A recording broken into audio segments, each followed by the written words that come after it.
आप पहले तो ये मानते थे, मेरे जैसे लोग जो आधुनिक शिक्षा में से पढ़कर निकले हैं, कि ये जो रामचरितमानस है या राम की कथा है ये सब कल्पना है।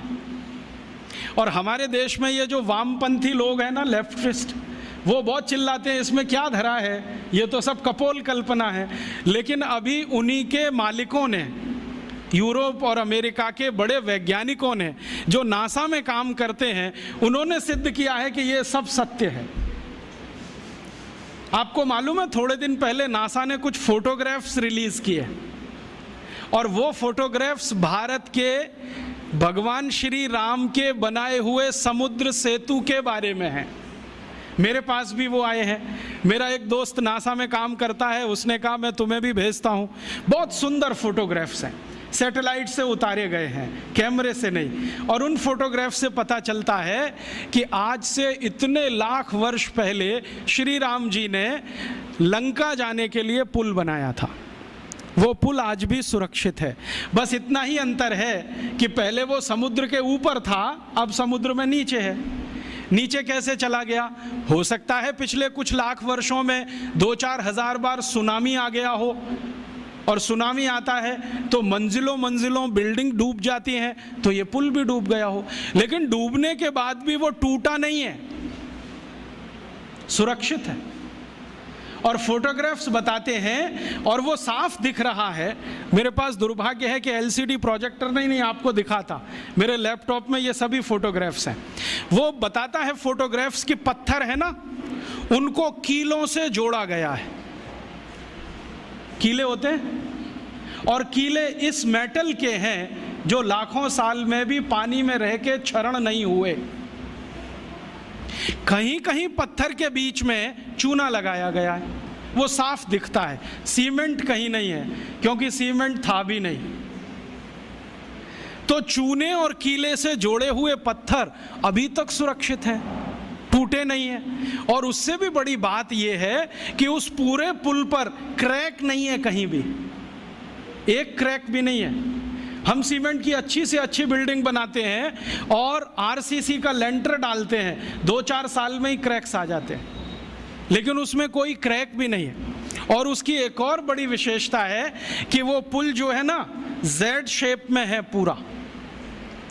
जेड बनाते ना अंग्रेजी का, ऐसे है पुल। अभी जो पुल बनते हैं वो स्ट्रेट लाइन होती है, एक सीधी रेखा में दीवार खड़ी करते हैं तो डैम बन जाता है, वही पुल जैसा हो जाता है डैम की दीवार। वो जो है ना, ऐसे बनाया गया है। क्यों? शायद इसलिए कि समुद्र के पानी का प्रेशर बहुत होता हो, तो उस प्रेशर को इक्वली डिस्ट्रीब्यूट करना हो, तो ये शेप सबसे अच्छा है।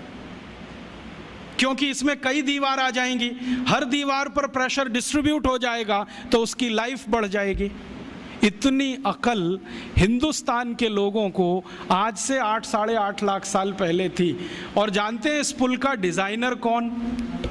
नल और नील, माने the great great construction engineer. Nal और नील दोनों ने बना दिया पुल।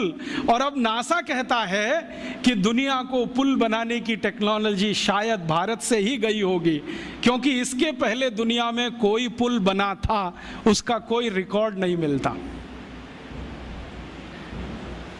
तो अब उस पुल पर से जाकर राम की सेना वापस आई। नल और नील और राम का एक संवाद है रघुवंशम में। नल नील कह रहे हैं कि हम पुल बना देंगे, आप परेशान मत होइए, पत्थर की मदद से बना देंगे। राम पूछ रहे हैं ये समुद्र के पानी में पत्थर तैरेंगे कैसे? उन्होंने कहा वो आपकी चिंता नहीं, हमारी है, क्योंकि हाइड्रोलिक्स हम समझते हैं, आप नहीं समझते। हाँ, वो ऐसे ही बोलते हैं। तो रघुवंशम में तो वो बराबर बात करते हैं। रामचरितमानस में तो सभी पात्र जो है ना, राम को भगवान मानते हैं, इसलिए बात ही नहीं करते। वाल्मीकि रामायण में, कंब रामायण में, रघुवंशम में सभी पात्र बराबर बात कर रहे हैं, क्योंकि वो सहयोगी हैं। तो वो राम को समझा रहे हैं कि इसकी चिंता आप मत करो, हम कर देंगे। राम पूछ रहे हैं तुम्हारे पास तकनीकी क्या है? तो उन्होंने कहा हम पहले नाव डुबोएंगे, पत्थर ले लेके नावों को डुबोएंगे, डूबते डूबते वो ऊपर तक आएगी, तब कंस्ट्रक्शन शुरू करेंगे। कितना दिन लगेगा? उन्होंने कहा जो लगे सो लगे, लेकिन पुल बना देंगे। तो राम जी पूछ रहे हैं कि ये पुल बनेगा तो जाएंगे तो सही, लौट के आएंगे कि नहीं? तो उन्होंने कहा आपको मैं एक गारंटी दे सकता हूं कि अपनी सेना जो जाएगी वो तो लौट के आएगी, जो रावण की सेना इस पुल पर आई तो ये डूब जाएगा। कैसे डूब जाएगा? तो वो कह रहे हैं कि हमने इसका जो हिसाब निकाला है ना पूरा, आपकी सेना में तो सब बानर हैं। हाँ, और बानर जब चलते हैं ना तो मिनिमम प्रेशर डालते हैं जमीन पर।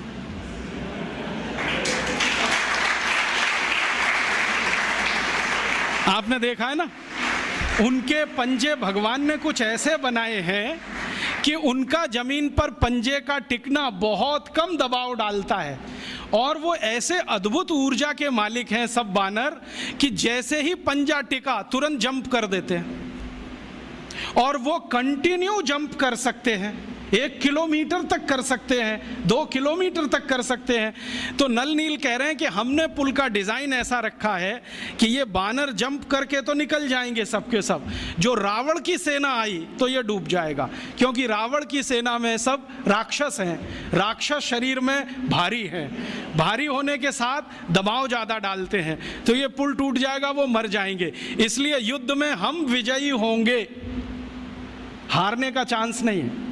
इस क्वालिटी की चीज़ें हैं। अब ये क्वालिटी किसी देश में आई हो तो मैं मान सकता हूं कि उस पुल को बनाने का मटेरियल उस जमाने में रहा हो, और उस पुल को बनाने वाले जो लोग रहे, नल नील जैसे पता नहीं कितने, उनको और भी बहुत कुछ ज्ञान आता हो, क्योंकि पुल बनाने में जो उन्होंने चूना घिसा है उसमें कई तरह की जड़ी बूटियां भी मिलाई गई हैं, उनको जड़ी बूटियों का भी ज्ञान हो। तो इससे यह सिद्ध होता है कि उस जमाने का कंस्ट्रक्शन इंजीनियर जड़ी बूटियों का भी ज्ञाता होता होगा, हो सकता है आयुर्वेद भी उसको आता होगा। और राम की सेना में तो वैद्य सुषेण तो मुख्य वैद्य हैं, लेकिन राम जी की सेना में तो थोड़ी बहुत वैद्य की सब कर लेते, सीता जी भी कर लेती, उनको भी जड़ी बूटियों का ज्ञान, लक्ष्मण भी कर लेते हैं, राम खुद सीख गए हैं बहुत कुछ। तो इन घटनाओं से मैं कहना एक ही बात चाहता हूं कि शायद ये लाखों साल पुरानी विद्या है, ये 10-20 हजार साल की विद्या नहीं है। और ये लाखों साल पुरानी विद्या टिकी कैसे, आज तक जिंदा है। आज भी हम उन औषधियों का नाम जानते हैं जिनको राम जी जानते थे, वो नाम वैसे के वैसे ही चले आ रहे हैं। तो ये कैसे संभव हुआ? ये ऐसे संभव हुआ होगा कि इस विद्या को भारत के लोगों ने जीवन विद्या बना लिया होगा। जीवन विद्या माने जिंदगी के हर क्षेत्र से जुड़ी हुई, और इसको जीवन विद्या बनाया होगा, तभी इसका नाम आयुर्वेद पड़ा होगा। ये आयु का विज्ञान है, चिकित्सा का नहीं है, रोगों का नहीं है, जीवन का विज्ञान है। और ये जीवन का विज्ञान सिखाया गया होगा पीढ़ी दर पीढ़ी, पीढ़ी दर पीढ़ी, पीढ़ी दर पीढ़ी। और ये शायद घरों में ही संभव है, क्योंकि घर में ही ज़्यादा समय लोगों का बीतता है। तो शायद हर घर भाषी को ये ज्ञान मालूम होगा, पीढ़ी दर पीढ़ी वो ज्ञान जो आया वो आज तक चला आया। और इतना अद्भुत है कि हमारे दादा दादी, नाना नानी, चाचा चाची, मामा मामी, मौसा मौसी सब इससे भरपूर हैं, सबके पास ये भंडार के रूप में है।